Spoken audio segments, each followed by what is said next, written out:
มีหยังบาดนี่ไปโอ้ยันเมื่อปะบาดนั้นบ่นี่ไปให้อยู่นำเลยก่อนบ่น้องบุญทวีเนาะมาสบายดีก็เอาพี่น้องไอ้คนอื่นก็ทักทายสบายดีนะพี่น้องเด้อเนาะอยู่น้ำมันกินมะขามก่อนเฮ้ยกินมะขามพาไปกินมะขามให้กินมะขามโอ้เจียวยังจะเห็ดเจียวยังเจียวผงบ่ เจียวปลาเด็กเจียวเด็ก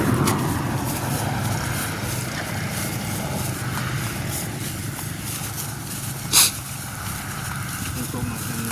ตัวนี้เราดูใช้กระปิดเนี่ยแล้วเจ้าหน่อยก็เป็นมากแล้วเนี่ยปิดเนี่ยนี่เฮือนเพิ่นพี่น้อยเนาะยังบ่ทันได้ดำเนินการเนาะโอ้ตุ๊กเตรียมแผนไว้ดีไอ้น้อง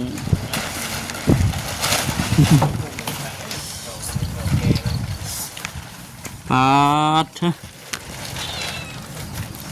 น่าจะไปนางน้องๆกันเด้อโอ้แต่งไว้แต่บ่แต่งเจียวไว้เลยมะขามมันกินน้ำกินคอยเห็นเมืองเจ้ากินเห็ดคำยังไงมะขามเดี๋ยวจะไปนั่งพี่วะเจ้านั่งพี่เด้อเจ้านางหันคอยนั่งอย่างต้นเห็นไหมแต่งนก กับน้อยค่ะ ทำน้อยทุกเวททำไงเอามาไว้ทั้งที่ก่อนนั่งศพน้องสายฟ้านี่เดียวว่าน้องบุตรีเนาะดึงเนาะลึงเลยดึงเลยมันยังเอาขามาสืบมานี่ทำชกบ่คือทำบาทเขาเจอทำชกลงมือป่ะมาทั้งทีน้องมันจะฆ่าเป็นต้นพิสุกก็ไปกินอะไรก็จะเป็นรสชาติพิสุกยังก็ได้คิดดอกหมดแล้วเราปิดแล้วถ้ากินอย่างนี้ก็ได้เจียวหวานพวกเจียวทำหวานวันแน่ปีเขาก็มาขามเนาะเอาทานขึ้นแล้วตัวเอ็มมูอย่างไรมูม้าใช่นะนี่ไอ้เจ้าเกี้ยนท่านจมตามเอาเรียบเลยเรียบแล้วใช่ไหมเจ้าไอ้เรียนอย่างนี้ดูนะเรียนนะหาเดียมอยู่นะเนาะหาเดียมอย่างไรมูอยู่นะทำเส้นแล้วก็มือแหละคุณชามันจะพักกันเราไปเบียดเราเตียงเนาะสกุลกันแล้วก็มือแล้วบอกว่าใบหนูก็มือเดี๋ยวไปอยู่ใบนู้นใบโจ๊กให้จ้ะเชื่อก็ใบเชื่อบ่ก็บ่าวว่าใบทองมีคนมาบ่ทำไมอยู่ห้องใบนู้นใบทองมีคนไม่มี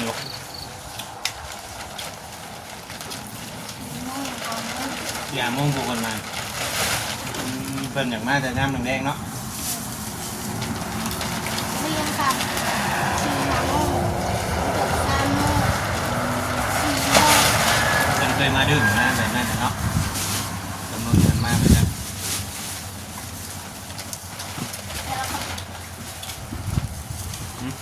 เรียนมาทไอ้สมัยของมันยังเงินเห็นรถเป็นอยู่เรื่อยผ่านมาเห็นรถเป็นอยู่เรื่อยรีละแล้วผมยังนอนเรื่องตื่นอันนี้นะบอก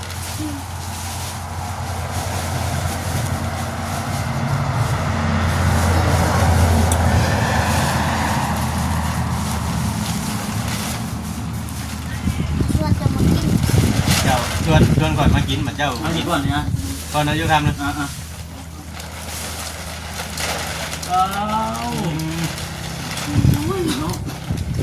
ถามกับนุ่มเหมือนเนาะ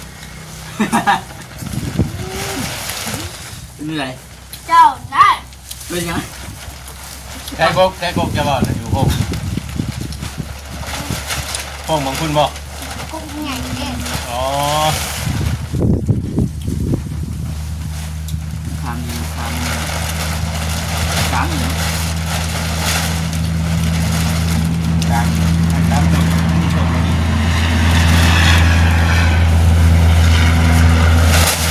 เนี่ยเก็บไว้เนาะเก็บไว้ คุณพี่พี่น้อง ครับ ล้มเนาะ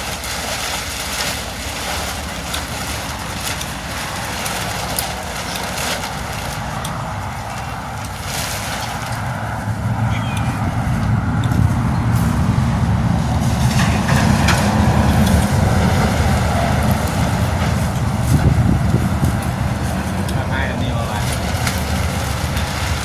มีตัวนี้ก็ยังมาเพื่อนแต่คนมันอยู่กันมาเนี่ย บอลลี่ใช่ แล้วตัวนี้ พาไปวัดกันเดินไปเนี่ย นี่แล้วว่า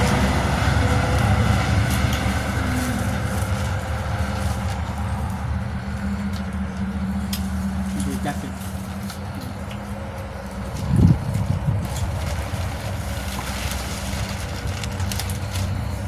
มันหมางนี่ยาได้กัน กันเลย จะมากินนัก พวกมึงมากินเนาะ มาดิ ขึ้นมาได้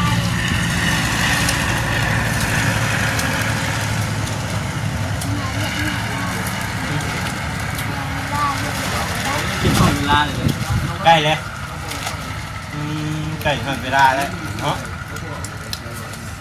เวลาเจ้าง่ายกันสิพากันออกเพื่อน อ่า เอาเวลาเลยเนาะเวลาเรียกเนาะ ทำเวลาด่วนเจ้าเลยดิ บอกเขาบอกนอน คุณนอนวะ บอก ถ้าผมมีคนคุณว่าจะนอน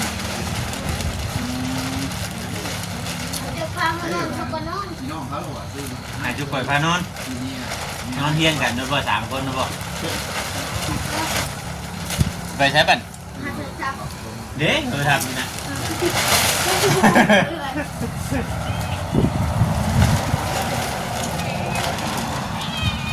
จะไปตรงขอบบอก หมดไป จับ เอาแล้วยังบัดนี้ โอ้เจ้าจะไปที่ใส่ไปดีสุด ทำไม เลยไม่ได้เลยหรอกมาควานสัตว์มาควานที่เราเรียกได้ ให้เพิ่นพักผ่อนหน่ามาพี่มานั่งอยู่พี่ไป ไป ไปพอสร้างพักผ่อนไว้ ไม่เนี่ย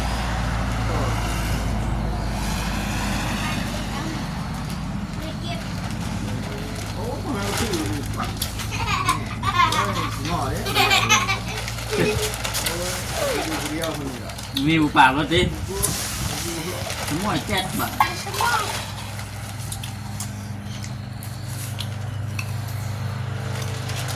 ผมผม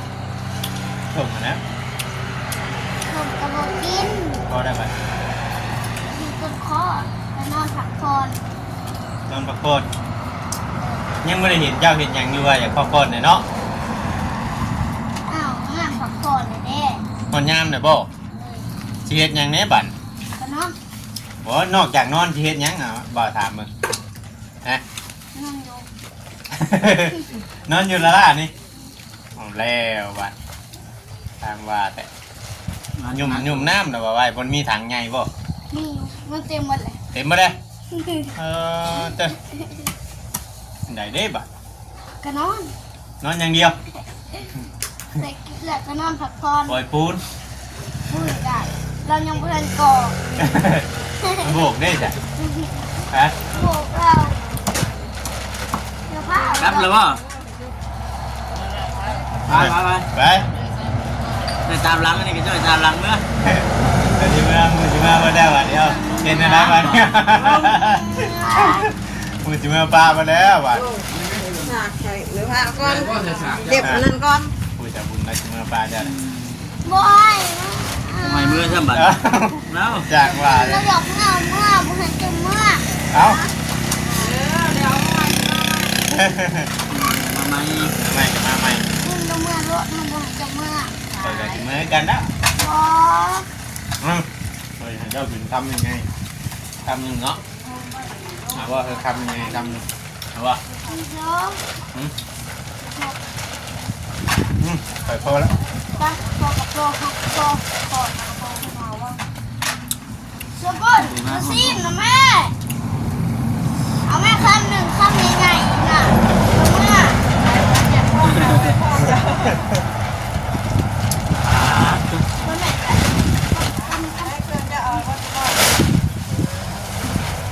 อึบ ขอบคุณ เก็บกระบอกหมดอ่ะ เอ้ามึงกับบุคักเด้อว่ะนี่ได้เวลาบรรทมบ่นี่นะ เลยเจ้าก็นั่นครั้งหนึ่งเขานั่นครั้งหนึ่ง มันสิได้บ่ แบ่งครึ่ง มันบ่ขาดบ่แบ่งครึ่งนะฮะ ขาดแค่เทียบกันเจอ โอ้โหตัวนี้เชือกนะมันนั่นสิขาดเลยตัวน่ะทำค่อยขึ้นนะห้อย ถึงเวลาบันทมแล้ว ถึงเวลาบรรทมแล้วก็ว่า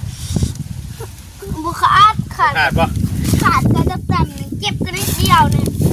เบิ่งก่อนจะนั่งเบิ่ง บุลี่นั่งหนังอยู่ได้ บอดี้ก็นั่งบ่ ด้วย ที่ว่าผ่านแล้วคำบ่ดีนะ โมนี่คือคนหนังยังอยู่ เห็นบ่เป็น เพื่อน ยับขึ้นอีกนะ เอ้ย ยับขึ้นอีกหาเหลี่ยมหาลายเนาะหาเหลี่ยมหาลายมีความสุขเนาะเจ้าต้องบอกความจริงข่อยมาก่อนว่ามันยังเห็นหูหลังเจ้าต้องบอกความจริงข่อยมาก่อนฮะหมูหูได้ไรหูหลังเจ้าของในชบนี่จะเป็นน้ำนี่แม่ มันเป็นเต็มๆเมื่อใดอะ เป็นตั้งแต่เมื่อใดเมื่อข่อยมามันนั่นคือยังไม่ได้เห็น ไม่ได้จะมาไปรุ่นอะไร อันนั้นแล้วจะว่ายังบ่เห็นนะ เอามือฝนตกนะข่อยมา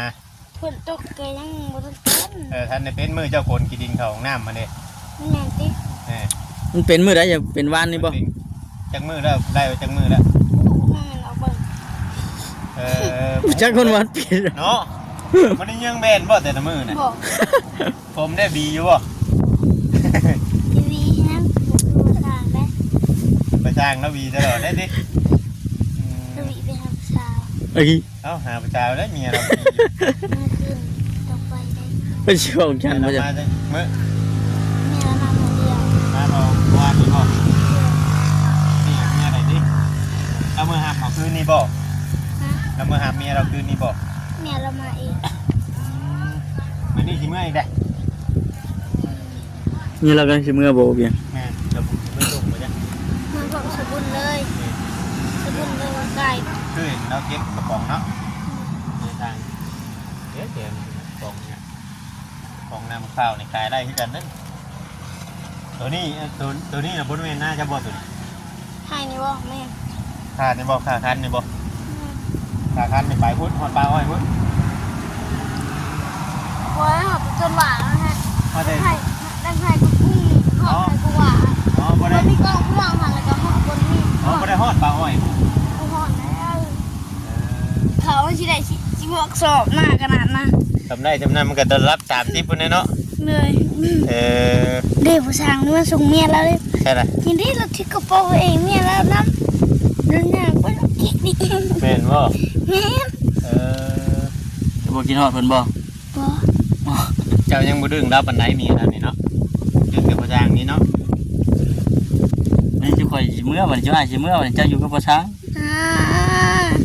เจ้าถึงเวลาเจ้าบรรทมเด้ไง ฮ บ่ อดเวลาฮอดยามเจ้าบรรทมแล้วหวย บอกูบนอน เจ้าข่อยก็สิบรรทมที่กันแล้ว กูบนอนจะบนอน ถึงเวลาบรรทมของ เธอรับเขาก็รับผมกัน เอาก็ช่างว่าเด้ออันนี้ก็ช่างว่าบ่ รับผมกัน เจ้าอยู่กับสร้างได้ใช่แต่ละมือได้ใช่ อืม เคยอยู่บ่บรรทมแข่งกันเคยอยู่บ่ บอ บ่ยังบรรทมน่ะเพิ่นเอิ้นหยัง นอน นอนเว้น ยันว่าบรรทมแข่งกับสร้างคนก็เคยอยู่บ่ บอ บ่เคยเอาพี่น้องไงเนาะคือว่าวันนี้มาเลยกับมื้อนี้เงียบเงาเนาะอยู่บ้านนี่เนาะทางน้องสายผ้าเป็นบ่มีหมู่เพิ่นก็ได้อยากให้ชุมเฮากลับไว้แล้วก็ ย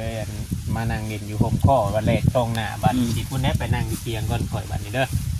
ไปจะไปนั่งอยู่เตียงเด้อให้จังว่าเจ้าสิบทมบ่คักนะโอ้ยอย่า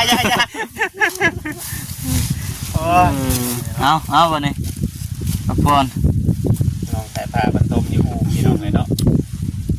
จังไหนก็ทั้งเขาบริเพิ่นก็เข้ามาได้นะ ห้องนอนบัลลัด นอนบ่รับ เจ้าบ่นอน ตัวไรเจ้ามักนอนแต่เก่าตัวนี้บ่ แล้วเจอตัวนี้อยู่จ้านี่ ตัวนี้ ตัวต่ำนะนั่งเถื่อกิ้งนั่งเถื่อตกกันบ่เจ็บปานใดติแต่กี้เจ้าเห็นห่างอยู่ได้ปุ๊โอ้เมนบ่น่ะเมนความบ่ค้ำบ่ดี แม่นเลย อย่าหาเห็ดเด้อบัดนี้เด้อ อย่าหาทำเด้อพันบ่ได้คุ้มเด้ เอาพี่น้องเอ้ยเนาะ FC ทางบ้านเพื่อน ใบอย่างนั้นน่ะ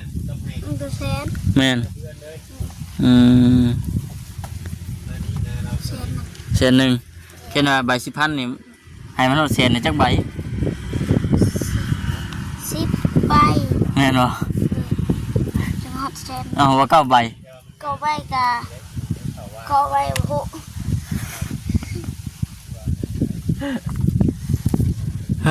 นี่แหละพี่น้องเนาะมาหลินมาเยี่ยมต่างมาดินน้องบุญทวีแต่ว่าเพิ่นบ่อยู่น้องบุญทวี โทรศัพท์ไม่มีรหัสได้หรอครับ ใช่ไผเฮ็ดเจ้าบ่ รหัสได้ก็รหัสปิดรหัสยังขายยังบริเวณมุงแล้วของหนึ่ง เอาบ๊ายบาย นี่หาดผู้ชางเลยเหมือนยังขายยังบริเวณมุงแล้ว เอ้าจังหวะแท้